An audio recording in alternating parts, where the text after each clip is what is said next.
됐어요 모두 보고 싶었어 우리도 어쩜 이렇게 시간이 안 가는지 정말. Hai semua, perkenalkan saya Novita Sari Borusyagian dengan NIM 42131111045 dari kelas PSPM 2021C. Di sini, saya akan menjelaskan cara menyelesaikan soal bangun ruang atau 3 dimensi dengan menggunakan aplikasi Cabri 3D. Adapun soal yang saya pilih adalah soal SBMPTN Mat IPA 2013 dengan kode 436. Sebelumnya, kita lihat dulu hasil penyelesaian soal tersebut dengan cara manual. Di sini, kita lihat penyelesaiannya dan hasilnya adalah 5/2 / 2. Apabila kita ubah ke dalam bentuk desimal, hasilnya akan menjadi 3,5 sekian. Nah, kita langsung saja masuk ke aplikasi Cabri 3D. Tampilannya akan seperti yang ada pada layar. Nah, untuk mengerjakan soal tersebut dengan menggunakan aplikasi Cabri 3D, pertama kita gambar dulu kubusnya. Pilih bagian regular tetrahedron, kemudian klik kub. Selanjutnya untuk menggambarnya pada bidang ini, kita klik pada bidang, kemudian kita tarik sesuai ukuran kubus yang ingin kita buat. Nanti ukurannya juga bisa diatur. Kemudian klik, kemudian kita kembalikan kursornya. Selanjutnya kita beri nama pada masing-masing titik yang ada pada kubus. Pilih poin, kemudian arahkan kursor ke titik hingga muncul kalimat this vertex. Kemudian klik, kemudian tinggal kita ketik nama yang ingin kita buat, nama titik yang ingin kita buat. Lakukan hal yang sama pada semua titik.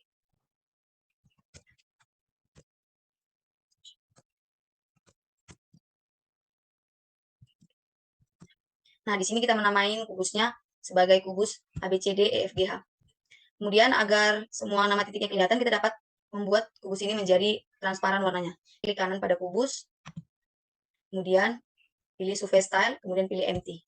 Selanjutnya, pada soal dikatakan bahwa kubus tersebut memiliki panjang sisi 4 cm.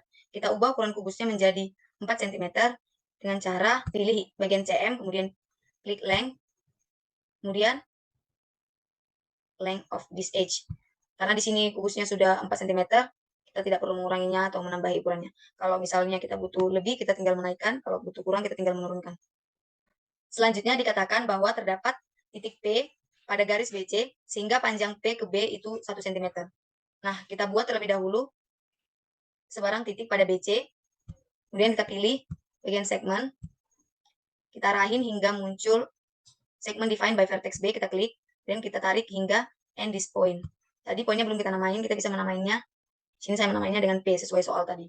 Kemudian kita bisa mengatur ukurannya dengan cara klik CM, kemudian pilih length, kemudian length of segment P. Di sini kan ukurannya 2,2 cm, kita dapat menguranginya menjadi 1,0.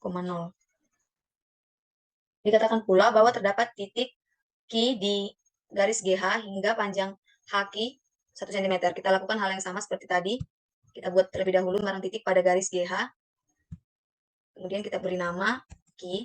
Kemudian kita ubah ukurannya dengan cara, pertama kita buat dulu segmen baru. Segmen defined by vertex H, kita endpoint Q.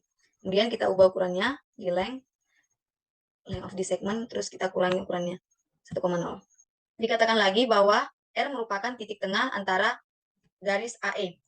Maka kita buat titik tengahnya dengan cara pilih perpendicular, pilih midpoint, kemudian kita arahin ke garis AE hingga muncul midpoint of this edge, kemudian kita klik.